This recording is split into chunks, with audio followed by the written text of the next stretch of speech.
بسم الله الرحمن الرحيم. الحمد لله رب العالمين والعاقبة للمتقين ولا عدوان إلا على الظالمين والصلاة والسلام على رسوله الكريم اما بعد.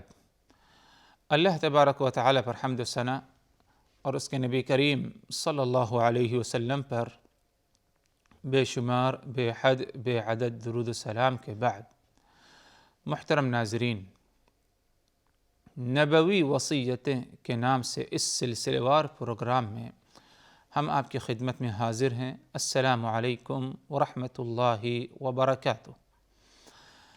ناظرین کرام، اللہ تبارک و تعالی نے قرآن مجید میں نبی پاک صلی اللہ علیہ وسلم نے احادیث نبویہ میں ہمیں یہ بات بتائی ہے کہ ایمان والے آپس میں ایک دوسرے کے بھائی ہیں۔ ارشاد باری تعالی، انما المؤمنون اخوہ، یقیناً ایمان والے آپس میں بھائی ہیں، بھائی بھائی کا رشتہ ہے۔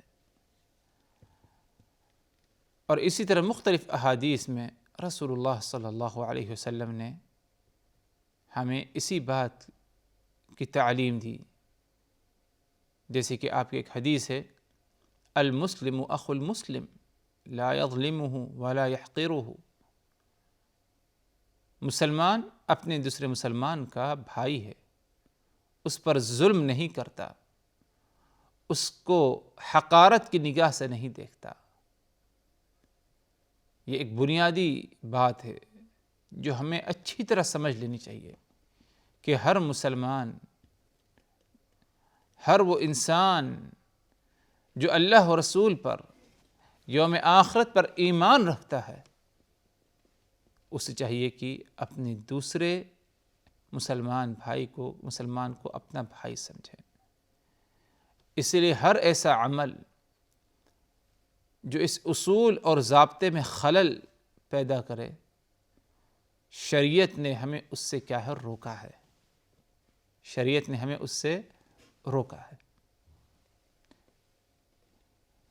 اسی سلسلے میں آپ صلی اللہ علیہ وسلم کی ایک وصیت آپ حضرات کے سامنے رکھی جائے، جس سے یہ اندازہ ہو ہمیں کہ شریعت ہمیں ہر ایسی حرکت، ہر ایسے عمل، ہر ایسے کام سے شریعت ہمیں روکتی ہے کہ جس کے کرنے سے کیا ہے، ہمارے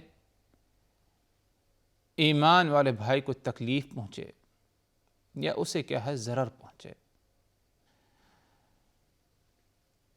آپ صلی اللہ علیہ وسلم سے حضرت عبداللہ ابن عمر رضی اللہ عنہما روایت کرتے ہیں اور فرماتے ہیں کہ نہى النبی صلی اللہ علیہ وسلم ان یبیع بعضکم علی بیع بعض ولا یخطب الرجل علی خطبة اخیہ حتی یترک الخاطب قبلہ او یأذن له الخاطب۔ فرمایا ابن عمر رضی اللہ عنہما نے کہ نبی پاک صلی اللہ علیہ وسلم نے منع فرمایا ہے۔ کس بات سے منع فرمایا آپ نے؟ دو باتوں سے۔ پہلی بات، ان یبیع بعضکم علی بیع بعض، آپ صلی اللہ علیہ وسلم نے اس بات سے ہمیں منع فرمایا کہ ہم ایک سودے پر کیا ہے، دوسرا سودا کریں، یا یوں سمجھے کہ دوسرے کے سودے پر ہم سودا کرنے کی کوشش کریں۔ اس سے آپ صلی اللہ علیہ وسلم نے منع فرمایا۔ دوسری بات جس سے منع فرمایا، وَلَا يَخْطُبَ الرَّجُلُ عَلَى خِطْبَةِ أَخِيهِ، اور کوئی آدمی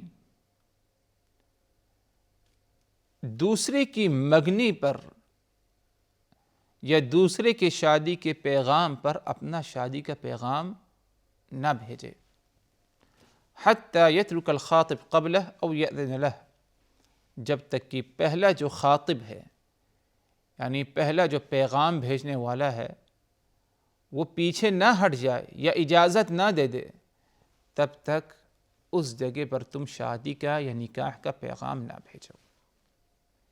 یہ دو باتوں کی آپ صلی اللہ علیہ وسلم نے وصیت کی اور منع فرمایا کہ یہ دو عمل تم نہ کرنا. اور آپ صلی اللہ علیہ وسلم کا منع فرمانا ادھر اس بات کی دلالت کرتا ہے کہ یہ دو عمل کرنا، دوسروں کے سودے پر سودا کرنا یا دوسرے کے پیغام پر، شادی نکاح کے پیغام پر اپنا پیغام بھی بھیجنا، ایسا کرنا کیا ہے؟ حرام ہوگا اور گناہ ہوگا. پہلی بات جسے آپ صلی اللہ علیہ وسلم نے روکا وہ یہ ان یبیع بعضکم علی بیع بعض، کہ دوسرے کے سودے پر کیا ہے؟ سودا نہ کرنا. کیا مطلب اس کا؟ اس کا مطلب اس طرح ہے حضرات کہ اگر ایک شخص کا دوسرے سے کیا ہے؟ سودا ہو گیا، گاڑی کی خریداری پر مثال کے طور پر اتفاق ہو کہ ہاں اس گاڑی کو میں 20,000 درہم میں خریدوں گا، اور بیچنے والا اس پر تیار ہو گیا، راضی ہو گیا کہ ہاں 20,000 پر تم خرید لو اسے. رقم کی ادائیگی ہو چکی ہے یا رقم کی ادائیگی کا وعدہ ہو گیا کہ ہاں اتنی دیر کی تمہیں مہلت ہے، اس درمیان تم رقم ادا کر دو، پیسے ادا کر دینا. اور اسی درمیان ایک دوسرا شخص آ جائے خریدنے کے لیے، سودا کرنے کے لیے، اور کہے کہ میں اسے 20 کی بجائے 22,000 درہم میں خریدتا ہوں، تم مجھے دے دو. اب بیچنے والا پہلے سودے کو ختم کرتا ہے اور اس سے سودا کرنے کی کوشش کرتا ہے، کیونکہ ادھر اسے نفع زیادہ ہے، 2,000 درہم کا فرق ہے. تو یہ مطلب ہے کہ دوسرے کے سودے پر سودا کرنا، اس سے آپ صلی اللہ علیہ وسلم نے کیا ہے؟ روکا ہے. کیوں روکا؟ کیونکہ اگر ایسا کیا جائے گا تو لوگوں کے دلوں میں کیا ہے؟ تکلیف پہنچے گی، نفرت اور بغض پایا جائے گا. ظاہر سی بات ہے کہ اگر دوسرے کے سودے پر سودا ہو جائے تو جس نے پہلے سودا کیا اس کو جب اس کی خبر ہوگی تو آپ کے بارے میں اس کو ہمدردی کے بجائے کیا ہے؟ تکلیف رہے گی، نفرت بھی ہو سکتی ہے، معاملہ آگے بگڑ بھی سکتا ہے مزید، اور کہ دشمنی بڑھتے بڑھتے ایک دوسرے کے خون کے پیاسے بھی ہو سکتے ہیں. اسی لیے آپ نے اس سے روکا ہے کہ دوسرے کے سودے پر سودا نہ کرنا، کیونکہ یہ بھائی چارگی کے خلاف ہے. بھائی چارگی کا تقاضا یہ ہے کہ اگر ایک سودا ہو گیا ہے تو اس کو ہو جانے دو، اس میں تم دخل نہ دو. تو دوسرے کے سودے پر سودا کرنا، اس سے آپ صلی اللہ علیہ وسلم نے روکا ہے. اس کی ایک دوسری مثال یہ ہو سکتی ہے حضرات کہ ایک شخص نے ایک جگہ پر سودا کیا اور دوسرے نے پوچھا کہ تم نے کتنے میں خریدا اسے، اس گھڑی کو مثال کے طور پر، اس موبائل فون کو. اس نے کہا کہ 4,000 درہم میں خریدا. ٹھیک ہے، تم 4,000 درہم میں خریدے، میں اس سے سستے میں تمہیں دے دیتا ہوں، تمہیں میں یہ 3,000 3,500 میں دے دیتا ہوں. تو اب وہ جاتا ہے پہلا سودا ملتوی کرے یا ختم کرے تاکہ جو ہے دوسری جگہ پر سودا کرے، اسے ادھر فائدہ زیادہ نظر آ رہا ہے. تو یہ بھی دوسرے کے سودے پر سودا کرنا ہوگا. تو یہ ضروری نہیں کہ جو خریدنے والا ہے یا جو فروخت کرنے والا ہے وہی دوسرے کے سودے پر سودا کرے، بلکہ دونوں طرف سے کیا ہے یہ چیز پائی جا سکتی ہے. تو ہر حال میں آپ صلی اللہ علیہ وسلم نے اس سے روکا ہمیں، اور فرمایا عبداللہ ابن عمر نے، نہى النبی صلی اللہ علیہ وسلم ان یبیع بعضکم علی بیع بعض. اللہ کے رسول صلی اللہ علیہ وسلم نے ہمیں اس بات سے منع فرمایا کہ ہم دوسرے کے سودے پر کیا ہے؟ سودا کریں. دوسری بات جس سے آپ صلی اللہ علیہ وسلم نے منع فرمایا وہ یہ لا يخطب الرجل على خطبة أخيه حتى يترك الخاطب قبله أو يأذن له الخاطب. کوئی مرد دوسرے کی پیغام پر یعنی نکاح کے پیغام پر اپنا پیغام نہ بھیجے یہاں تک کہ پہلا پیغام بھیجنے والا پیچھے ہٹ جائے یا وہ دوسرے کو اجازت دے دے۔ نکاح ایک شرعی حکم ہے، اس کی اجازت ہے، اس کی رغبت دی گئی ہے، اس میں بہت کچھ حکمت اور فائدے پائے جاتے ہیں نکاح میں۔ نکاح ایسے ہی نہیں ہو جاتا چلتے پھرتے، بلکہ اس کے لیے تمہید باندھنی ہوتی ہے، پیغام پہنچانا پڑتا ہے نکاح کا، چاہے مرد کسی عورت یا اس کے ولی تک نکاح کا پیغام پہنچائے یا عورت خود یا عورت کا کوئی ولی خود جو ہے پیش کرے اپنی بیٹی کو کسی کے سامنے نکاح کرنے کے لیے۔ تو گفتگو بات چیت ہوتی ہے، اس کے بعد جا کر کے کیا ہے بات طے ہوتی کہ ہاں نکاح کر لیتے ہیں یا نکاح کر لیا جائے۔ تو یہ جو گفتگو بات چیت ہو رہی ہے یا پیغام پہنچا رہے ہیں، اب بیچ میں آ کر کے کوئی دوسرا علم رکھتے ہوئے کہ ہاں معلوم ہے کہ ہاں ادھر گفتگو بات چیت ہو رہی ہے فلاں سے، بیچ میں دخل لے اور اپنا پیغام پہنچائے، اس سے اللہ کے رسول صلی اللہ علیہ وسلم نے کیا ہے منع فرمایا ہے۔ اور اس کی کئی مثالیں ہیں۔ پہلی مثال یہ ہے کہ ایک شخص اپنا پیغام بھیجا ہے اور گفتگو بات چیت ہو ہی رہی ہے، لیکن ابھی یہ بات طے نہیں پائی کہ ہاں نکاح کا اتفاق کر لیتے ہیں، بلکہ ابھی مداولات ہیں، یعنی گفتگو بات چیت ہو رہی ہے رشتے سے متعلق۔ اب اس درمیان پیغام بھیجنے کا کیا حکم ہے دوسرے شخص کی طرف سے؟ اہل علم کہتے ہیں اس حالت میں پیغام بھیجنا ناپسند ہوگا اور اس میں کراہت سمجھی جائے گی، اگرچہ پہلے پیغام کو قبول نہیں کیا گیا لیکن اسی پیغام سے متعلق ابھی تبصرہ ہو ہی رہا ہے، بات چیت ہو ہی رہی ہے۔ تو جب تک جو ہے یہ کنفرم نہ ہو جائے کہ ہاں اس رشتے کو رد کر دیا گیا ہے یا کہ نہ میں جواب دے دیا گیا ہے، تب تک کوئی دوسرا شخص پیغام نہ پہنچائے اس جگہ پر نکاح کا۔ یہ ایک شکل و صورت ہے۔ دوسری مثال اس کی یہ ہے کہ پیغام کسی نے اگر نکاح کا پہنچایا اور وہ پیغام کو تسلیم کر لیا گیا، قبول ہو گیا، اور مگنی جسے کہتے ہیں کہ ہو گئی، طے ہو گئی بات کہ ہاں فلاں دن فلاں تاریخ کو نکاح ہوگا، تو اب ایسی حالت میں کوئی دوسرا شخص اس کو معلوم ہے کہ ادھر نکاح کی بات گفتگو ہو چکی ہے، مگنی ہو چکی ہے، بات طے ہو چکی ہے، اب ادھر کوئی دوسرا شخص پیغام پہنچائے تو یہ حرام عمل ہوگا اور یہ گناہ ہوگا۔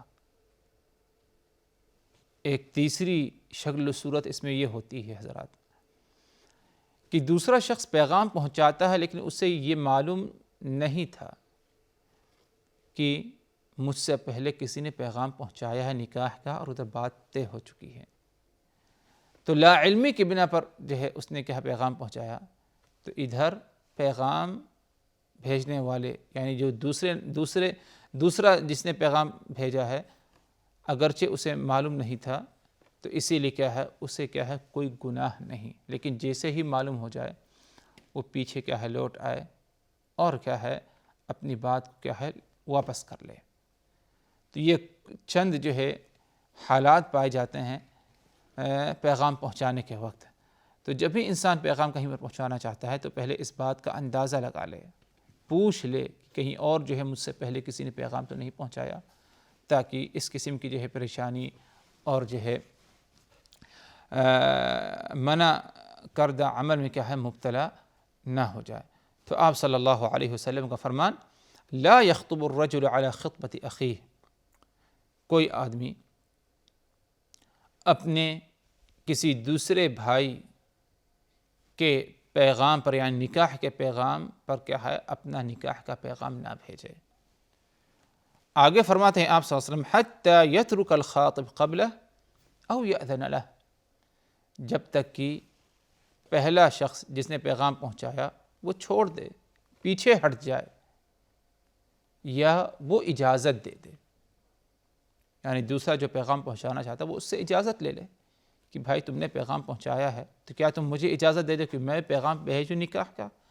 اگر اس نے اجازت دے دی تو اس میں کوئی حرج نہیں، یا اگر وہ پیچھے ہٹ جائے کسی بنا پر، جیسے کہ عموماً لوگ جو ہے گفتگو تبصرہ کے بعد کیا ہے بس اوقات پیچھے ہٹ جاتے ہیں، نہیں پسند آتا ہے ان کو یہ معاملہ یا رشتہ، اگر وہ پیچھے ہٹ جائے تو اب اس کے بعد کیا ہے آپ اپنا پیغام کیا ہے پہنچا سکتے ہیں، یا اسے پیچھے ہٹا دیا جائے یعنی انکار کر دیا جائے لڑکی کی طرف سے یا اس کے ولی کی طرف سے کہ ہمیں یہ نکاح کا پیغام منظور نہیں ہے، اور اسے روک دیا جائے، اس کی خبر دوسرے کو مل جائے تو دوسرا اب اس کے بعد کیا ہے پیغام بھیجنا چاہے تو اسے اجازت ہے، ورنہ اگر پیغام کوئی بھیج چکا ہے تو اس کے پیغام پر پیغام بھیجنا اس سے اللہ کے رسول صلی اللہ علیہ وسلم نے منع فرمایا۔